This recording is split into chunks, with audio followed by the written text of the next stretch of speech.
যুদ্ধ চলতেছে কাস্টমার আর দোকানদারের মধ্যে। আমি দর্শক দেখতে আসছি। আমার বান্ধবী মিথ্যা কথাও বানাইতে পারে না। আরে ভাই কি সমস্ত মাথায় খারাপ। এটা কাট দিয়ে না কাটবো না। শালা হাঁটায় হাঁটায় আমার মোটামুটি 5 কিলো ওজন কমাই দিছে। হ্যাঁ বাবা, আমি ব্লগ করতেছি, মানুষ বলে বাবা। কেন অফিস থেকে আসার পরে একটা যুদ্ধ করে বাড়ি ফিরছি। Hello guys, welcome back to my channel. তো তোমরা বুঝতেই পারছো আজকের ব্লগটা কি রিলেটেড হতে চলেছে। কিন্তু গাইস আমি ওই দিন এত টায়ার্ড ছিলাম তোমাদেরকে বলে বোঝাতে পারবো না। এটা তোমরা আমার অবস্থা দেখেই বুঝতে পারবে। আর রাস্টের সিচুয়েশন গুলো সত্যি এরকম বাজে এরকম ভাবে ক্রিয়েট হয়েছিল। আর একটা তো হাস্যকর রকমের কাণ্ড পাকিয়েছিলাম আমি, সেটা তোমরা দেখলেই বুঝতে পারবে। আলাদাই আমার মায়ের পুরো হাসি পাচ্ছে। না না না না বুঝতে পারছি। হ্যাঁ না না হ্যাঁ আমি ওর মতো সেম একটা মেয়ে ওই সাইডে দাঁড়িয়েছিল ট্রাফিকে। মেয়েটাকে দেখে কি অবস্থা, আমি ওই ওই দাঁড়া দাঁড়া এদিকে এরকম বলে মেয়েটা তো রীতিমতো অবাক হয়ে আমার দিকে তাকিয়ে আছে। ঠিক আছে যে কি বলছি। হ্যাঁ তারপরে সামনে গিয়ে তোমার সরি বললাম। কি অবস্থা ছিল, গজব বেজ্জতি কর ডালা।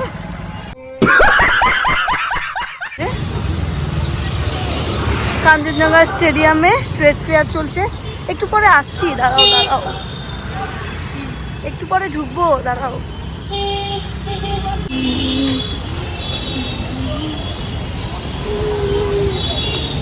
মিশন পাঞ্জাবি। তো আমরা কিন্তু ওই দিন পাঞ্জাবি কিনতে গিয়েছিলাম। আর যেহেতু আমি অফিস থেকে আসছিলাম সেই জন্য আমার শরীর প্রচুর টায়ার্ড ছিল। তোমরা দেখতেই পেলে আমি গাড়িতে ছিলাম, তোমাদেরকে ক্লিপসটাও দেখালাম। এবার ব্যাপারটা হয়েছে, ও হচ্ছে এত পাঞ্জাবি চয়েস করেছে, বাট অ্যাকচুয়ালি কোনোটা হয়তো সাইজ পাওয়া যায়নি। ও যেই সাইজটা চাচ্ছিল সেই সাইজটা পাওয়া যায়নি। আবার অনেকগুলোতে বাজেটের একটা গন্ডগোল হচ্ছিল। কিন্তু অনেকগুলো আবার এরকম হয়েছিল যে কালার পাওয়া যাচ্ছিল না, মানে আলাদাই রকমের। মোটামুটি সত্যি কথা বলতে পাঞ্জাবির জন্য আমরা ঘুরেছি 2 থেকে 2.5 ঘন্টা একটা পাঞ্জাবি কেনার ক্ষেত্রে। এবার ওর খুব ইচ্ছা ছিল ব্ল্যাকের মধ্যে নেওয়ার জন্য, সেই জন্য আমরা এত ব্ল্যাক পাঞ্জাবি দেখেছি। বাট সত্যি কথা বলতে অনেকগুলোরই সাইজ পছন্দ হয়নি। কোনোটার হয়তো কাপড় ওর হচ্ছে কাটানের রাখতো, বাট হচ্ছে সিল্কের মধ্যে ছিল। মানে এইরকম গন্ডগোলগুলো হচ্ছিল। কোনোটা বাজেটের একটু গন্ডগোল হচ্ছিল।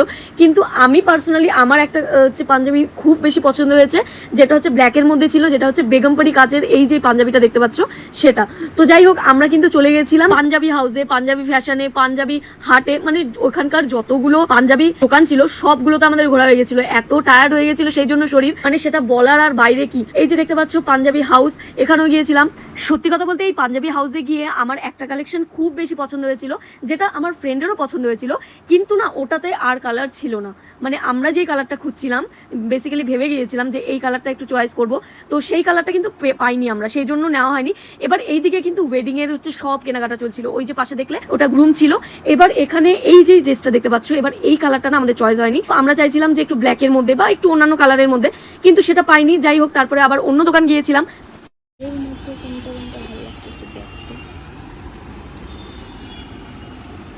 সো এটা হচ্ছে আরেকটা দোকান যেখানে আবারও আমরা গিয়েছিলাম। মানে তোমরা বুঝতে পারছো আমার অবস্থাটা কি হয়েছে। সেই 8:30টার দিকে আমার ক্যাব চলে আসে, আমি গাড়িতে উঠে চলে আসি।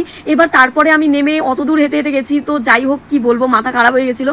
আমি তখন এরকম ইচ্ছা করছিল, ওকে বলছিলাম যে তোর যেটা খুশি তুই সেটা নে, আমি আর কিছু বলতে পারবো না। অ্যাকচুয়ালি ও খুব টায়ার্ড হয়ে গেছিলো। তো এই ছিল আমাদের অবস্থা। কিন্তু আমার এই গ্রিন কালারের পাঞ্জাবিটা বেসিক্যালি খুব পছন্দ হয়ে গেছিলো। কিন্তু ও যার জন্য নেবে সে হেভি কাজ পরে না, সেই জন্য কিন্তু ও হচ্ছে নেয়নি ওটা। এবার শেষে কি হাস্যকর কাণ্ড হয়েছে সেটা তোমরা নিজেরাই দেখে নাও। আমার বান্ধবী আমাকে 1 ঘন্টা বললে মার্কেটে নিয়ে আসছে, ঠিক আছে। শালা আইছে আমার ওয়াট লাগাই দিল। साला ये दुख का खत्म नहीं होता बे। এখন ওর মার্কেটিং হয় না।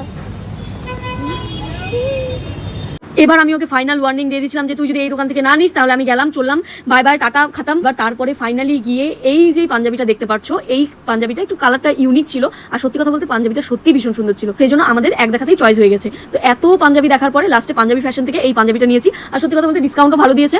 আর তোমরা অবশ্যই ভিজিট করতে পারো, এতগুলো পাঞ্জাবি দোকান আছে এখানে। বুঝতে পারছো লোকেশনটা আমি তোমাদেরকে আবারও বলে দিই, কাঞ্চনজঙ্ঘা স্টেডিয়ামের ঠিক অপোজিটে। রিলস না ব্লগ। আরে তোমার মুখ দেখাচ্ছি না। এবার তোমাদেরকে আমি বলি, এই দাদা জানো কি বলেছে ডিসকাউন্ট দেওয়ার সময়? বলে কি ডিসকাউন্ট চেও না, দরকার পড়লে তোমার ইউটিউবে সাবস্ক্রাইবার কত বাড়াতে হবে বলো, আমি সবাইকে বলে বলে সাবস্ক্রাইব করিয়ে দিব। তাও হচ্ছে ডিসকাউন্ট আর করতে বলো না, আমি অনেক ডিসকাউন্ট করে দিচ্ছি। আমরা শুনে যা হাসি পেয়েছে, সিরিয়াসলি বলছি। আমার চ্যানেলের নাম হচ্ছে স্টে টিউন উইথ প্রিয়া। করে দিলাম না, আসবে না 50 900 যুদ্ধ চলতেছে কাস্টমার আর দোকানদারের মধ্যে। আমি দর্শক। समझ रहे हो समझ रहे हो ना। ফাইনালি এই দোকান থেকে পছন্দ হয়েছে। ওই তোর বর। তোমাদের কল্পনাতেও তোমরা ভাবতে পারবে না আমি কতটা খুশি ছিলাম যে ফাইনালি 2-2.5 ঘন্টা ঘোরার পরে আমরা হচ্ছে জিনিসটা নিতে পেরেছি। কি মজা। এই যে আমার বান্ধবী আমাকে ট্রেড ফেয়ারে ঘুরাবে বলে নিয়ে আসছে। ব্যাস গোবিন্দ মানে গোবিন্দ কাজ, আমিও কাজ।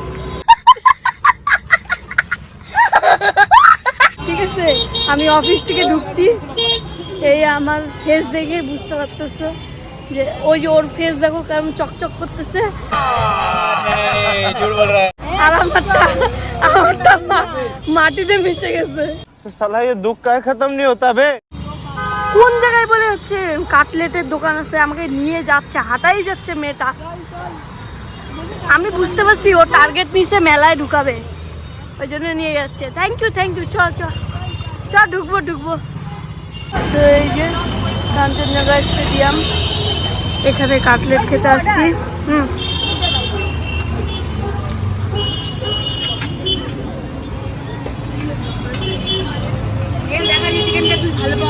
এখানে চিকেন কাটলেট ভালো পাওয়া যায়, মোচার চপ আর চিকেন কাটলেট বেস্ট। আচ্ছা ওকে, তুই তো ফুড লাভার, তো তোর মতামত ঠিকই হবে। তো সবাই ভিজিট করে এই যে কাঞ্চনজঙ্ঘা স্টেডিয়ামের এই পাশেই, আর এই পাশে ট্রেড ফেয়ার হচ্ছে। সো তোমাদেরকে একটা কথা বলি, তোমরা যদি কাঞ্চনজঙ্ঘা স্টেডিয়ামের এখানে আসো, এনার দোকানে চিকেন কাটলেট আর মোচার যে চপটা আছে ওটা কিন্তু মাস্ট খাবে, মানে এত টেস্টি। বিশেষ করে মোচার চপটা তো দেখি আমরা যেতে না যেতেই যাচ্ছে শেষ হয়ে গেছে। এবার আমরা যাওয়ার পরে তোমরা মানে না দেখলে বিশ্বাস করবে না, মোটামুটি 12 থেকে 15 জন কাস্টমার আমরা থাকাকালীনই ঘুরে গেছে। তাহলে বুঝতেই পারছো কতটা টেস্টি হতে পারে। অনেক লেট হয়ে গেছে আমাদের, 9:30টার বেশি এখানেই বাজে। সেই বুঝতেই পারছো অফিসে যাওয়ার জন্য বেরিয়েছিলাম। এবার তারপরে ওখান থেকে আসার পথে ডাইরেক্ট ভেনাস মোড়ে নেমে যাই। তারপর তো একটা হাস্যকর কাহিনী হয়, একটা মেয়েকে আমি কী সব বলে দিচ্ছি, যাই হোক। তারপরে এই যে এতক্ষণ পর আমাদের পাঞ্জাবি কেনা হলো ফাইনালি। আমার বান্ধবী মিথ্যা কথাও বানাইতে পারেন না। আরে ভাই কি সমস্ত মাথায় খারাপ। হ্যাঁ আরে মিথ্যা কথাও বানাইতে পারেন না। হ্যাঁ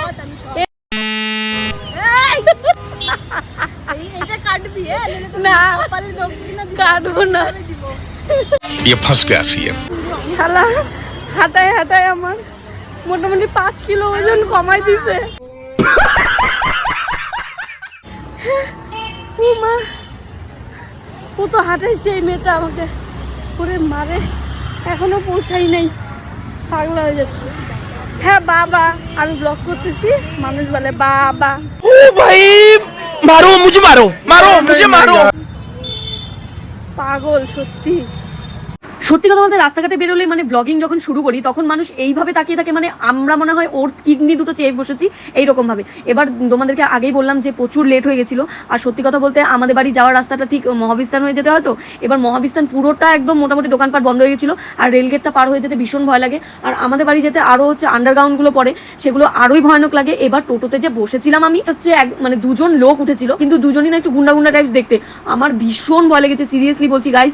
এই জন্য আমি ক্যামেরাটা অন রেখেছিলাম। আমার এত ভয় লাগছিল, মনে হচ্ছিল কাউকে ফোন করলেও হয়তো কোনো মানে সমাধান হবে না, এত ভয় লাগছিল। এখান থেকে টোটো চলা এটাও একটা যুদ্ধর ব্যাপার। টোটো ছাড়তে এখন লাগাবে আধা ঘন্টা, টোটো ছাড়তেই এখন লাগাবে আধা ঘন্টা। মনে হচ্ছে যেন অফিস থেকে আসার পরে একটা যুদ্ধ করে বাড়ি ফিরছি, এত টায়ার্ডনেস লাগতেছে, শরীর খুব খারাপ লাগছে, খুব খারাপ লাগছে। এতক্ষণ ধরে যুদ্ধর মতো একটা প্রায় পরিস্থিতি, অনেকক্ষণ হাঁটাহাঁটি করলাম তো, ওই জন্য অবস্থা খুব খারাপ। সত্যি কথা বলতে শরীর খুব খুব খুব টায়ার্ড ছিল। আমি জানি আমি কিভাবে বাড়ি গেছি, তোমরা নিজেরাই ভাবতে পারো। সেই সকাল 8:30টার থেকে সেই তখন বেজে গেছিলো 10টা, মানে 12 ঘন্টারও বেশি আমি ওইভাবে টায়ার্ড অবস্থায় বাইরে। পরে যেটা তোমাদেরকে বললাম যে গাড়িতে 2জন লোক উঠেছিল, আমার সত্যি কথা বলতে ভীষণ ভয় লাগছিল। আর ওনারা না একটু অন্যরকম করে কথাবার্তা বলছিল, আমার ওই জন্য আরোই বেশি ভয় লাগছিল।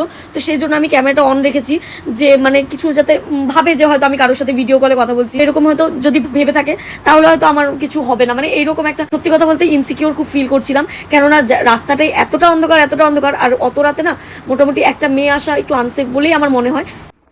সত্যি কথা বলতে শরীরে আর জোর নাই আমার এত শরীর এত টায়ার্ড হয়ে গেছে যে আমি বলে বুঝাতে পারবো না।